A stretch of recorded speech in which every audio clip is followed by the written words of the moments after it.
The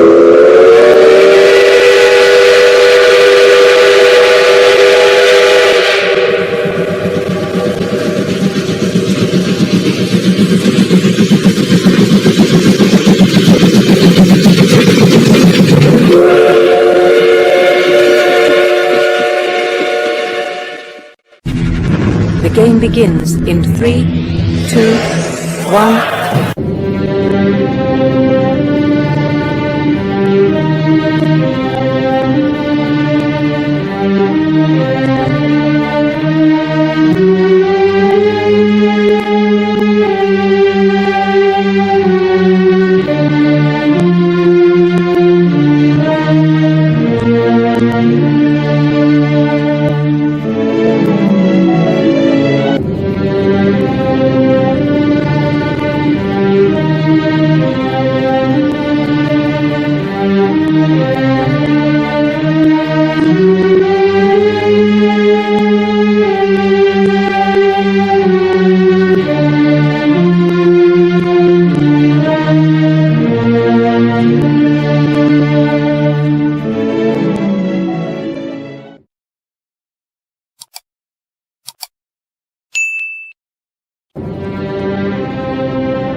네, 여러분, 지금 여러분들을 모신 이 천국복음 열차가 달려가야 할 길이 아직도 멀고 또 시간도 많이 걸리게 생겼는데 우리의 발목을 잡고 있는 것이 있습니다.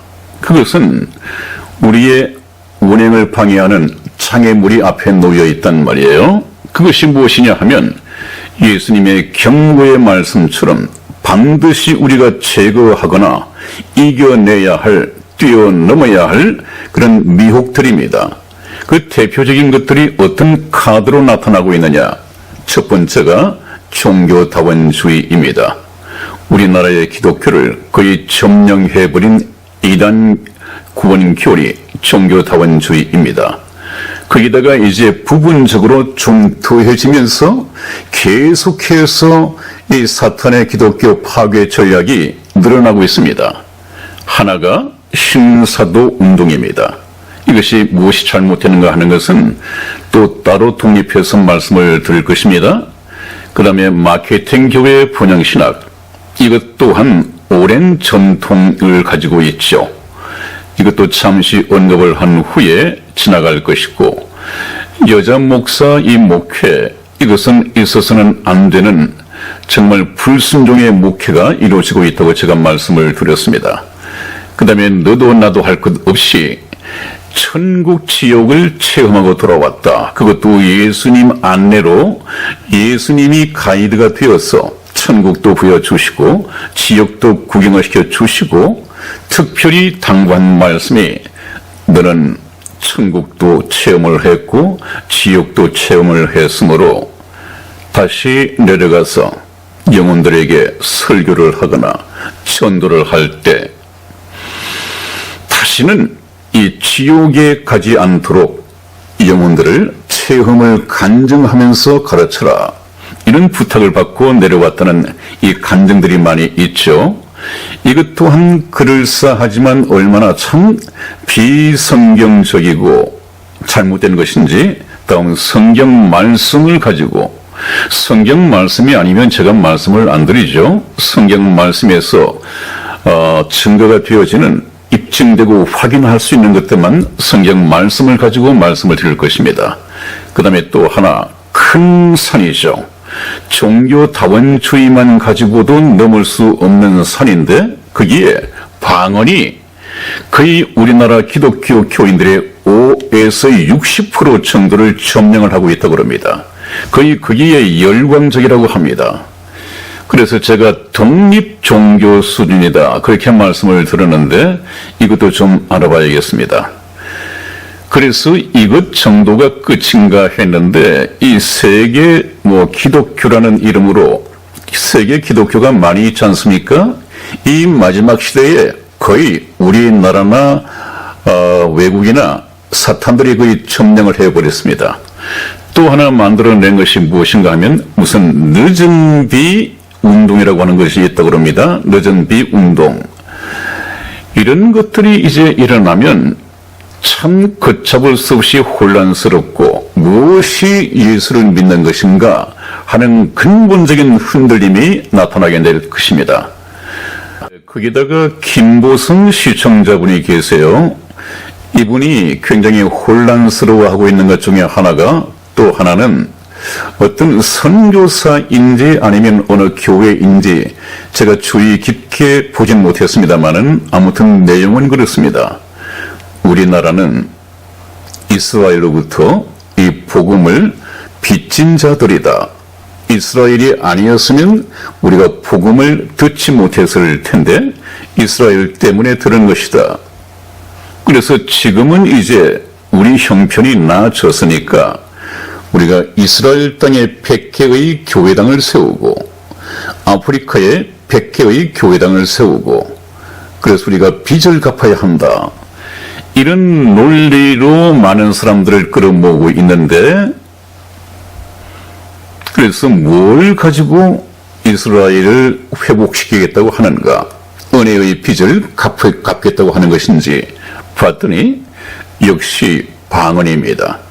방언과 함께 귀신을 쫓아낸다고 해서 모인 사람들 불러내서 쓰러뜨리고 넘어뜨리고 이 신사도 운동하고 거의 맥을 같이 하고 있습니다. 이것이 초대교회에 있었던 일이라고 합니다. 그래서 초대교회 다시 회복을 시키고 초대교회로 돌아가자. 어떻게 그 사람들 눈에는 초대교회 하면 기적을 베풀고 또 방언을 하고 이런 것만 보이는지요? 지금 기적이다 방언이라고 하는 것은 하나님의 말씀을 전하여 예수님을 믿게 하고 예수님을 믿음으로써 영혼을 구원받고 나중에 하나님의 자녀가 되어서 공중 들림을 받을 수 있는 이것을 위한 수단인데 방언도 그것을 위한 하나의 수단이고 기적 또한 예수 그리스도의 하나님 되심을 나타내는 표적이었고 사도들이 행하신 기적도 이것 또한 예수님께서 파송되어진 그래서 이 제자들이 전하는 이 복음은 그 출처가 하나님이시다. 이것을 증거해 주기 위한 수단으로 표적이 주어졌는데 기적도 주어졌는데 지금 와서 그것이 목적이 되어버렸습니다. 그것이 곧 복음이 되어버렸습니다. 그것이 바로 예수를 믿는 것이라고 이렇게 되어버렸습니다. 수단이 목적이 되어버렸습니다. 그것은 정말 어이없는 것이죠. 그래서 제가 말씀을 들어봤습니다마는 우리가 성경 말씀을 통해서 알아야 할 것은 너희가 성경에서 이 영생을 얻는 줄 생각하고 성경을 상고하거니와 이 성경이 곧 내게 대하여 증거하는 것이로다. 그러면 그 영생은 어떻게 받느냐? 참 하나님과 그의 보내신 자 예수 그리스도를 아는 것인데이다. 그런데 예수님을 하나님께서 보내신 자 예수 그리스도를 아는 것이 그렇게 쉽지가 않습니다. 왜냐하면 오늘날 이 교회들이 부패하고 타락하고 하나의 교회 주식회사가 되어 있습니다. 몰려드는 이 교인들은 하나의 판매 소비자들입니다. 그 소비자들 취향에 맞추어서 예수님을 그냥 임의대로 깎아서 만듭니다. 소비자가 좋아하는 대로 예수님을 깎아서 인본주의적으로 만들어서 판단 말이죠. 그래서 많은 교인들을 불러 모읍니다. 그러면 이 고객들로 넘쳐나거든요. 그것이 뭐라고 했습니까? 마케팅 교회다. 그 소비자의 취향에 맞추어서 생명의 주이신 우리를 구원하기 위해서 보내심을 받은 이 예수 그리스도가 아니라 이름만 예수이지 사람들의 취향대로 깎아서 만들어서 팔고 있습니다. 그런 내용을 총종합하면 또 그런 내용을 좀 구체적으로 분류하면 그런 다른 예수, 다른 복음, 다른 이 영으로 전부 다 직결되어 버립니다. 그래서 우리가 다른 예수, 다른 복음, 다른 이 영 때문에 혼란을 겪고 있는 이 사람들의 미혹을 이기기 위해서는 참 하나님과 그분께서 보내신 자 예수 그리스도를 아는 것, 참 하나님과 그분께서 보내신 자 예수 그리스도를 우리가 옳게 배우기 위해서 필요한 것이 무엇이냐? 그것은 바로 성령의 역사입니다. 성령이 오시면 그것을 정확하게 우리에게 가르쳐 주실 것입니다. 그래서 우리가 성령에 대해서도 조금 알아야 되고, 이 미혹이 판을 치는 이 세대에 정확하게 성경 말씀을 이해를 하기 위해서는 제가 저번에도 말씀을 드렸습니다마는 성경을 공부하는, 성경에 접근하는 이 원리부터 좀 알아야겠습니다. 상당히 기초적인 것이죠. 다음 보시겠습니다. 네, 그래서 제가 말씀을 드렸듯이 이 성경도 하나의 학문이죠. 신학적으로 되어 있는데 그 신학이라기보다는 성경을 하나님의 의중대로 하나님의 뜻을 따라서 해결하기 위해서는 그 성경에 접근하는 방법이 반드시 성경의 저자이신 성령님의 인도와 성령님의 조명을 받아서 성경을 깨달아야 한다. 또 해석되어야 한다. 그렇게 말씀을 드릴 수 있습니다. 성령 하나님께서는 성경 말씀의 저자이십니다. 성경 66권의 기록자는 약 40여 명의 기록자로 되어 있습니다마는 그들은 하나님의 말씀을 불러 받아 적은 기록자들이고 그 성경 말씀을 기록자에게 성령의 감동하심을 입게 하여서 불러주신 분은 성령 하나님이십니다. 그러므로 성경 말씀이 어떤 하나님의 의도에서 기록되었는지 또 이 부분은 어떻게 해석되어야 하는지 이것을 정확하게 알기 위해서는 성경 말씀의 저자이신 이 성령 하나님께 여쭤보고 성령 하나님의 인도하심과 그분의 조명을 받으면서 해석하면 틀림없이 하나님의 의도를 알아낼 수 있습니다.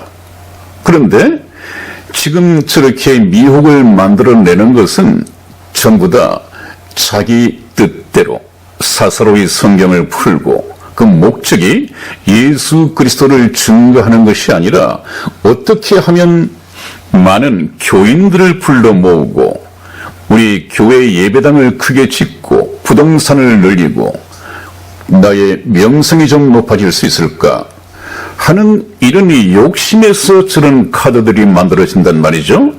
그래서 이런 카드, 저런 카드, 저런 카드, 이런 카드 전부 그것이 다른 예수, 다른 복음, 다른 이 영들의 카드입니다.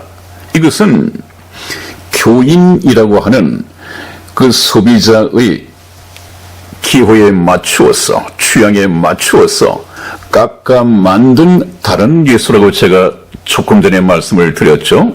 이거 정말 조심해야 됩니다.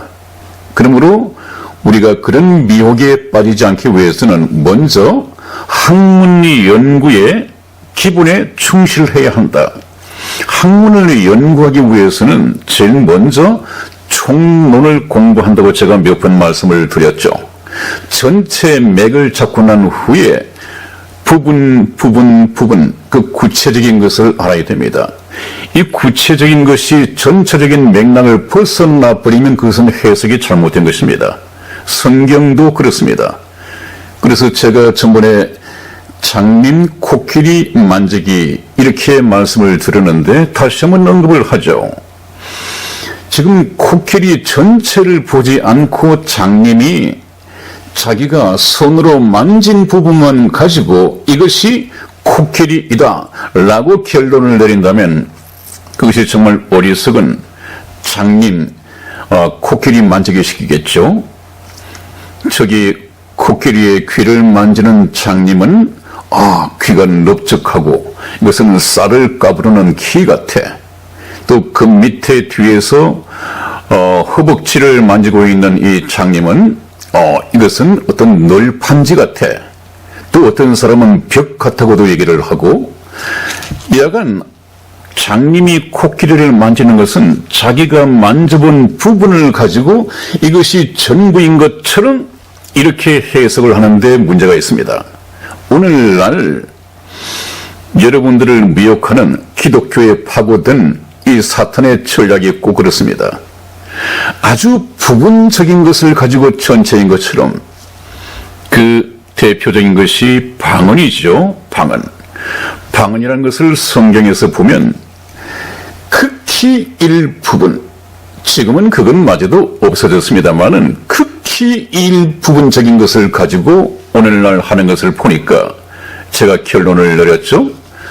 방언은 성령의 은사 중에 하나가 아니라 이제 하나의 독립 종교를 만들고 교주를 만들어도 되겠다, 그런 결론을 내렸습니다. 그래서 제가 말씀을 드렸습니다.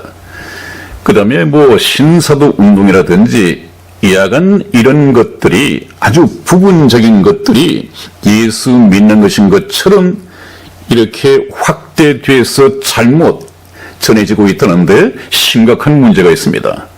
그래서 우리가 큰 것은 크게 보고 작은 것은 작게 볼 수 있도록 맨 먼저 전체를 파악을 하고 숲을 먼저 보고 코끼리 전체를 먼저 알고 그 다음에 내가 만지는 것이 코끼리의 코이구나, 코끼리의 귀이구나, 이렇게 알아간다면 오류가 없겠죠. 성경 말씀도 당연히 그렇게 배워야 합니다.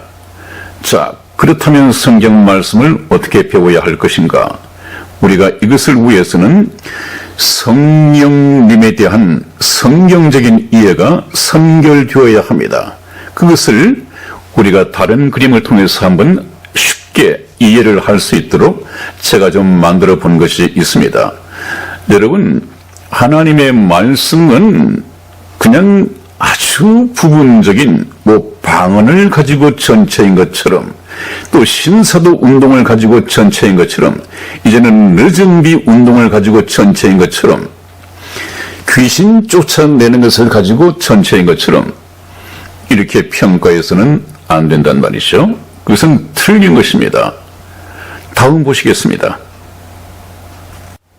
네, 우주 창조의 원리 속에 담긴 하나님의 중심 사상은 무엇인가?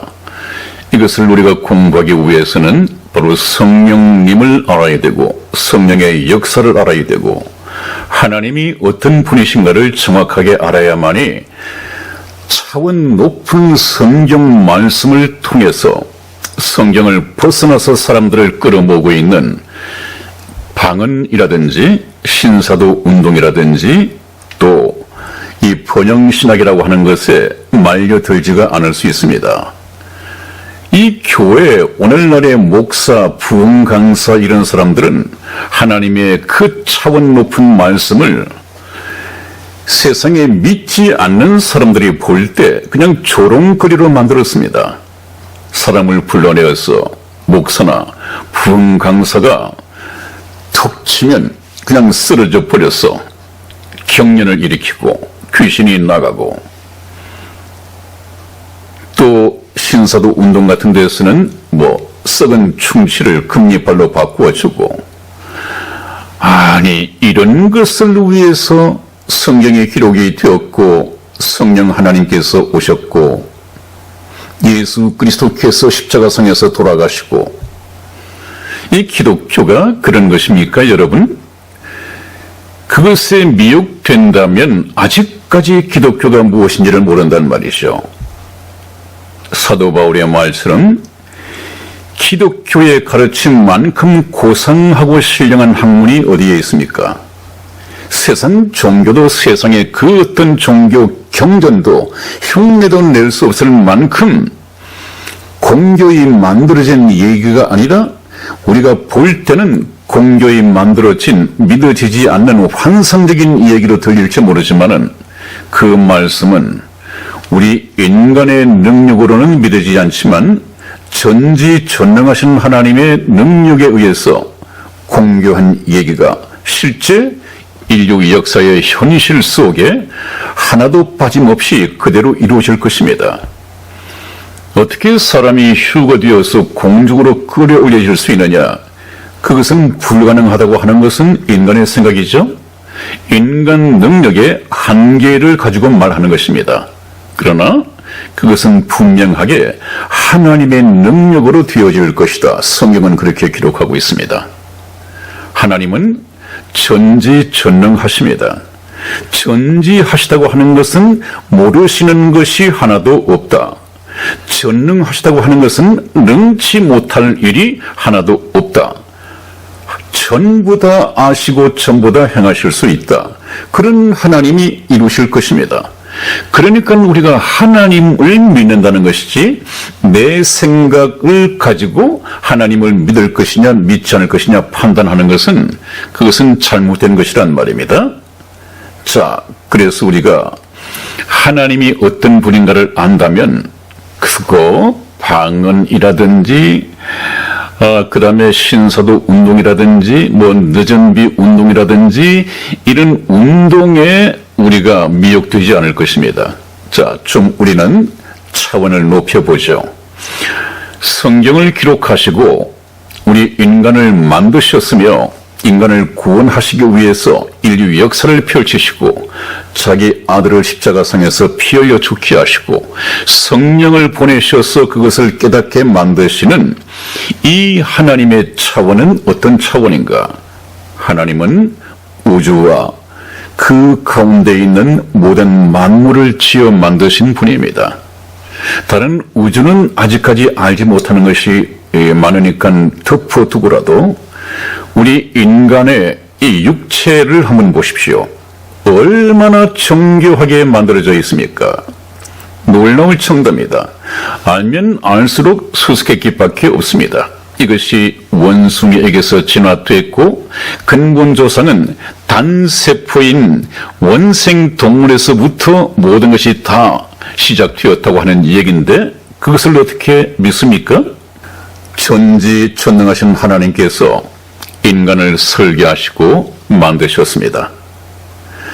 그런 하나님이시라면 어떻게 인류 역사를 운영해 가시며 인류 역사를 통해서 어떻게 아담 안에서 죽어진 이 영혼을 다시 살리는 일을 하시는가?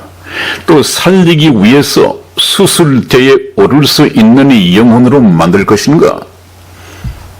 교회당을 다닌다고 해서 전부 다 영혼 구원을 받은 것은 아니잖아요. 이제 교회당을 갔으면 목사님 앞에서 수술대에 오르고 목사는 좌우에 날선 어떤 검보다도 예리한 수술용 메스로서 영과 혼과 골수를 찔러 쪼개면서까지 죽어진 영혼을 살려내야 할 것 아니겠어요? 그 영이 살아나야 그 영혼이 구원받은 영혼이 되고 그 구원받은 영혼이라야말로 예수 그리스도의 신부가 되고 휴거 때 들림받아서 예수 그리스도의 신부가 될 것 아니겠습니까? 교회가 해야 할 것이 이것입니다. 그 일은 방언이나 기적이나 또 어떤 거짓 이적을 통해서 되어지는 문제가 아니라 이것은 말씀과 성령의 역사로서 되어진단 말이죠. 그런데 어떻게 말씀도 모르고 성령님의 역사도 모른다면 그 목적이 이루어질 수 있겠습니까? 그래서 여러분들도 물론 저희 이 말씀은 듣지 않겠죠. 듣고 싶으신 대로 다른 목사님들의 설교도 들으십시오. 들어보시고 누가 성경에 충실한 말씀을 가지고 얘기하고 있는가? 성경적이어야 합니다. 그 목사가 말을 청산요소로 잘 뱉어낸다 하더라도 사람을 울리고 웃기고 한다 하더라도 거기에 녹아나지 마시고 그 말씀을 차가운 머리로 판정을 하셔서 이성을 잃지 않고 이것이 정말 성경에 기록된 말씀을 그대로 우리에게 전해주고 있는 것인가, 이것을 아는 것이 굉장히 중요하죠. 자, 그 우주를 그렇게 과학적으로 설계하시고 만드신 이 하나님께서 교회 하나를 세우셔서 인간의 영혼을 구원하시기 위해서 하는 일은 우리가 이렇게 말씀을 좀 전개해 나가면 쉽게 이해가 되리라고 생각이 됩니다. 한번 보시죠. 맨 왼쪽의 그림을 보면 태양 중심의 지구와 달의 공전, 이 말씀을 통해서 드리고 싶은 얘기는 달이 있습니다. 달. 이 달도 어떤 하나님께서 창조의 원리가 우리 교회와 직결되어 있습니다. 그것은 이라며 말씀을 드리죠. 달은 우리가 살고 있는, 우리는 누굽니까? 하나님의 사랑의 짝이 될 가능성을 가지고 있는 죄인들이 살아가고 있는 이 지구를 중심으로 계속 빛을 비추면서 돌아가고 있습니다. 이 달이 한번 지구 주위를 도는데 걸리는 시각이 27일 정도라고 합니다. 27일 정도. 그 다음에 우리가 살고 있는 이 세상, 이 지구는 태양을 중심으로 공전하고 있습니다. 거기에 걸리는 시간이 365일 6시간입니다.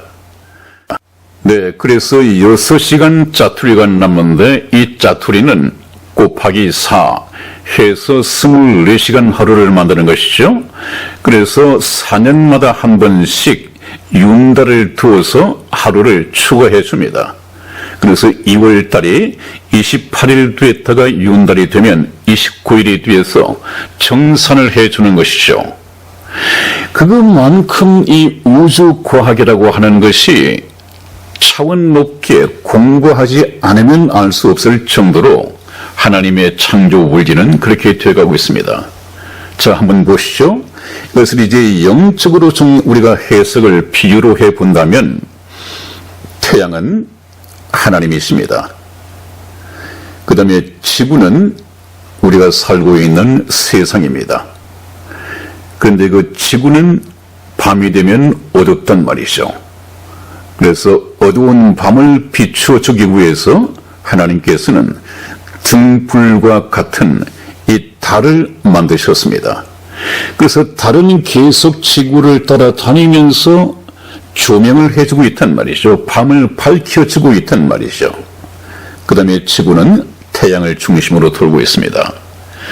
하나님께서 지어 만드신 이 태양과 지구, 달의 관계를 앞으로 생겨나게 될 교회를 두고 암시하시면서 이 태양계를 설계하셨다고 저는 영감으로 믿게 됩니다.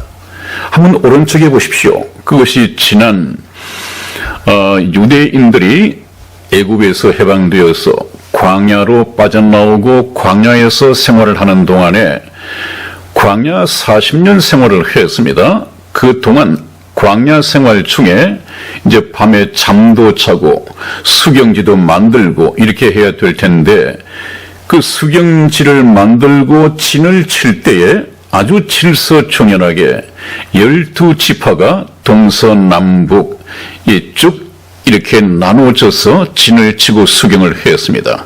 그런데 그 텐트를 치는데 가운데 중심에 무엇이 있느냐? 하나님이 임재해 계시는 성막이 있단 말이죠. 바로 이것은 하나님이 계신 곳이다. 지성소에는 하나님이 내려와 계시다. 이것과 같은 의미입니다. 그러므로 이 성막을 중심으로 해서 텐트가 쳐지고 하나님을 보면서 살 수 있도록 계속 하나님에게서 눈을 떼지 않도록 이 수경제 하나까지가 배치되었습니다. 세상은 하나님으로부터 지음을 받은 모든 이 인간들은 하나님 중심의 삶을 살아야 합니다. 하나님을 떠나 살고 하나님을 등지고 사는 것이 지옥갈 멸망받을 사람들의 운명입니다. 그러므로 하나님을 등지고 세상을 바라보던 저와 여러분들, 또 믿지 않는 사람들이 하나님의 말씀을 듣고 이제는 회개한다. 회개가 뭐라고 했습니까? 180도 방향 전환이라고 했습니다. 이제는 세상의 욕심을 거두어 버리고 먹고 마실 만한 것이 있으면 족한 줄 알고 이제는 남는 시간, 나의 남은 인생을 무엇을 위해서 살아야 하느냐? 하나님을 향해서 돌아서서 하나님을 위해서 살아가는 것입니다. 하나님을 위해서 살아가는 것이 바로 나 자신을 위해서 살아가는 것입니다. 하나님과 우리 인간과의 관계는 그렇습니다. 하나님 중심하니까 하나님께서 저와 여러분들에게 어떤 군림하는 것이 아니라 하나님은 저와 여러분들을 위해서 존재하시는 분입니다. 예수님 목자 되신, 선하신 목자 되신 예수님이 양들을 위해서 존재하셨듯이 하나님 또한 그런 분입니다. 하나님은 저와 여러분들을 눈동자처럼 아끼시고 이 우주 가운데 어느 것을 하나님께서는 애착을 가지고 사랑하시겠습니까? 우리 인간만이 인격을 가지고 있고 하나님의 형상대로 지음을 받았고 죽어진 이 영이 살아나서 우리가 하나님과 같이 하나님의 자녀가 되고 천국의 시민권자가 된다고 한다면 하나님과 저와 여러분들의 이 관계는 영원할 것입니다. 사랑의 관계입니다. 전지전능하신 하나님께서는 저와 여러분들의 영원한 행복을 위해서 무엇이든지 해 주실 것이고 그분은 아버지 감사합니다. 아버지를 만난 것이 이렇게 큰 복일 줄 이 세상에 있을 때는 몰랐습니다. 그 세상 만민 중에서 저를 눈여겨보시고 주목하여 보시고 그 비싼 값을 치르시고 저를 하나님의 자녀 삼아 주신 것을 너무도 감사합니다. 우리는 하나님의 은혜를 받고 그 하나님께 감사를 드리고 영광을 하나님께만 드리면 그것으로서 하나님은 족하다고 말씀하십니다. 여러분, 하나님은 그렇게 저와 여러분들을 웅장한 스케일로서 하나님답게 프로포즈를 해오시고 저희들을 부르고 있습니다. 제발 그 미신적인 좀 그 무당적인 그런 것에 놀아나지 마시고 이성적으로 건전한 정신을 가지고 하나님의 말씀을 듣고 판단하여 믿을 것인가 믿지 말아야 할 것인가를 판단해야 됩니다. 또 다음 한번 보시겠습니다. 네, 이번에는 어두움이 깨닫지 못한 참 생명의 빛이다 라는 이 슬픈 제목을 서로 나누겠습니다. 오른쪽 위에 해, 둥근 해가 떠 있죠. 저 태양은 하나님께서 지어 만드신 지구촌의 모든 생태계, 모든 생명체에게 없어서는 안 될 생명의 근원입니다. 그것이 사람이 되었든 식물이 되었든 동물이 되었든 태양 없이는 몇 시간을 견딜 수 없습니다. 그런데 모순되게 태양이 지구에 점점 가까이 온다고 하면 어느 시점에서 지구는 더 생명의 활력을 얻는 것이 아니라 불타 없어져 버릴 것입니다. 그래서 하나님께서는 어떻게 설계하셨습니까? 해는 제자리에 고정을 시켜 놓으시고 이제 해가 오는 것이 아니라 빛을 지구에 보내십니다. 그것이 바로 생명의 빛입니다. 태양이 오는 것이 아니라 태양에서 뿜어지는 생명의 빛, 햇빛, 태양빛이 지구에 닿아야 생명체가 활기를 얻고 살아갈 수 있습니다. 그것은 무엇입니까? 이제 영적으로 말씀한다고 한다면 저 해는 바로 하나님이십니다. 하나님. 하나님이고 이 지구는 죄인들이 살고 있는 이 세상입니다. 그래서 하나님이 이 지구촌에 살고 있는 모든 인류 아담의 후손들에게 그냥 하나님으로서 나타나신다면 전부가 심판받고 죽을 수밖에 없습니다. 그래서 죄인들에게 생명체로서 오시기 위해서는, 생명을 공급하기 위해서 오신다면 빛으로 오셔야 됩니다. 빛. 그래서 하나님께서 인간에게 생명을 공급하기 위해서 오신 참 빛이 누구입니까? 그분이 바로 예수님이시란 말이에요. 예수님. 그래서 예수님을 생명의 빛, 참 빛, 그렇게 성경에서는 기록을 하죠. 옛날 모세가 시내산에서 하나님을 만났을 때 사명을 받고 하나님께 부탁한 것입니다.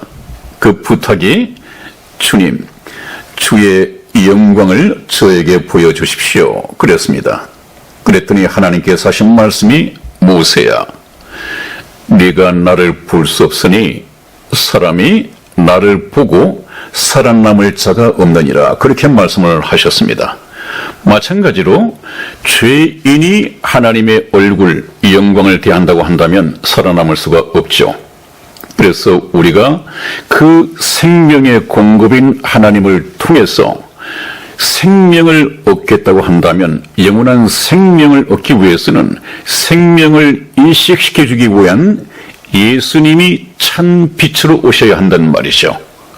그런데 아까 제가 왜 참 슬픈 제목이라고 했느냐 하면, 예수님이 죄인들에게 하나님의 자녀의 생명을 인식시켜주기 위해서 오셨음에도 세상은, 영적으로 무지한 이 어둠의 세상은 참 빛을 알아보지 못했습니다.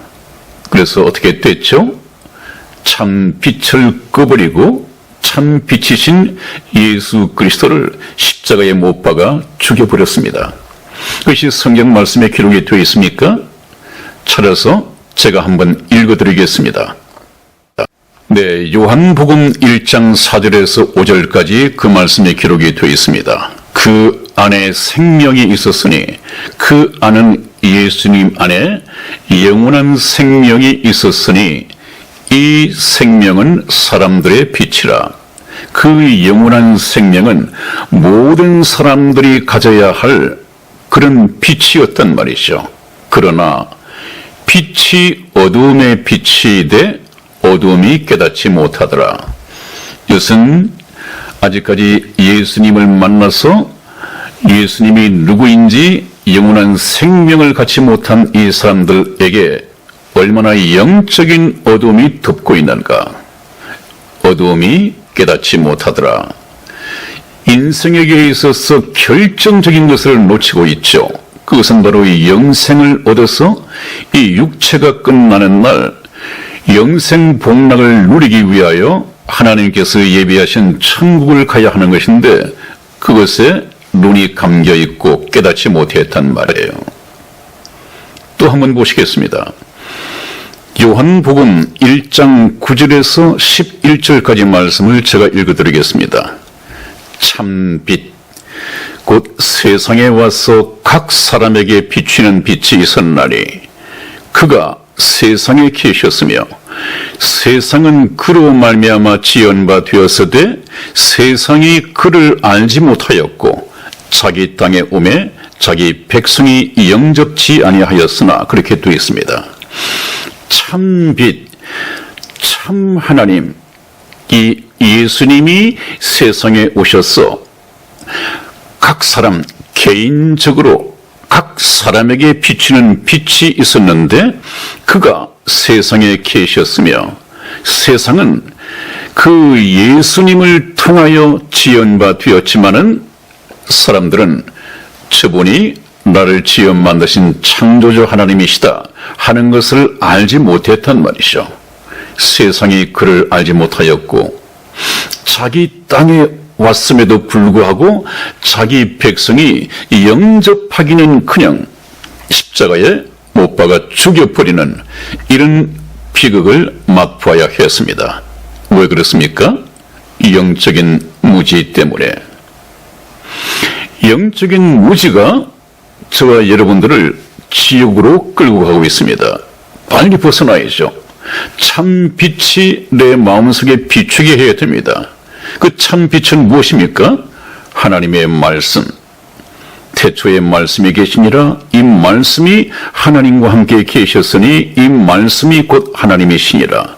그 빛 대신 하나님의 생명의 빛이 저와 여러분들 마음속에 들어와서 어두움을 쫓아내야 합니다. 영적인 어둠을 쫓아내야 합니다. 그래야만이 나는 내 조상이 원숭이가 아니라 창조주 하나님이시다. 그 창조주 하나님께서 지금 내 앞에 성경 말씀을 통해서 말씀해주고 계시다. 제발 예수를 믿고 하나님의 자녀가 되어달라고, 예수님을 믿고 예수 그리스도의 신부가 되어달라고, 천국의 백성이 되어달라고 하나님께서는 계속해서 가르치시고 깨닫게 하시고, 그리고 예수 그리스도의 십자가의 보혈로서 프로포즈를 하고 계십니다. 내가 이런 사람이다. 또 하나님께서는 내가 이런 분이다. 내 아들과 결혼을 해 주겠느냐? 프로포즈 선물이 무엇입니까? 저와 여러분들의 죄값을 한 점도 남기지 않고 다 대신 지불하신 예수 그리스도의 피입니다. 그것뿐입니까? 그 프로포즈를 받아들이기만 한다면 천국에서 영생 복락을 누릴 수 있도록 하나님의 은혜가 베풀어질 것입니다. 그것은 이 약속된 것이죠. 그 다음 또 하나 보겠습니다. 당시 권력을 잡은 지도자급에 있는 그 세대의 관원 중에서 한 사람도 예수님을 알지 못했다. 그래서 고린도전서 2장 8절에서 10절까지 보면 어떤 말씀이 나오죠?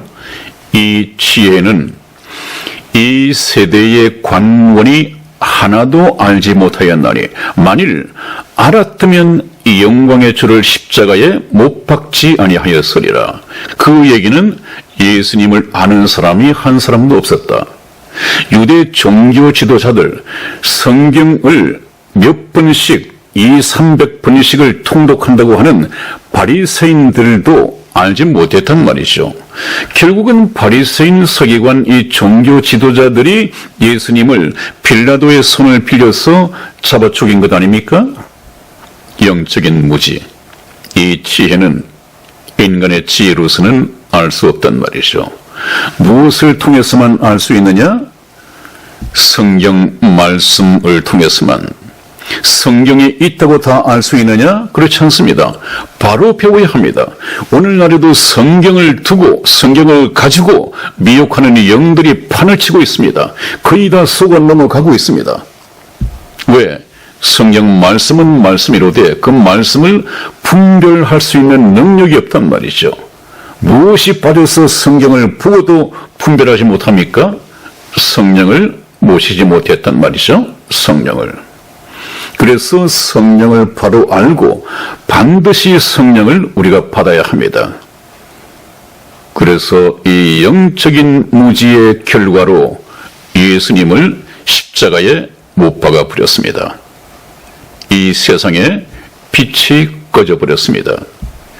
구약 성경을 가지고 있었지만 구약 성경을 볼 수 있는 이 눈들이 없었습니다. 예수님이 약속된 메시아로 오셨지만은 알아보지 못했습니다. 우리가 이것을 가지고 성경 말씀을 공부한다면 틀림없이 유치찬란한 그런 미혹에 빠지지 않고 아주 정상적으로 차원 높게 품격 있게 하나님의 자녀답게, 하나님이 그러한 분 아닙니까?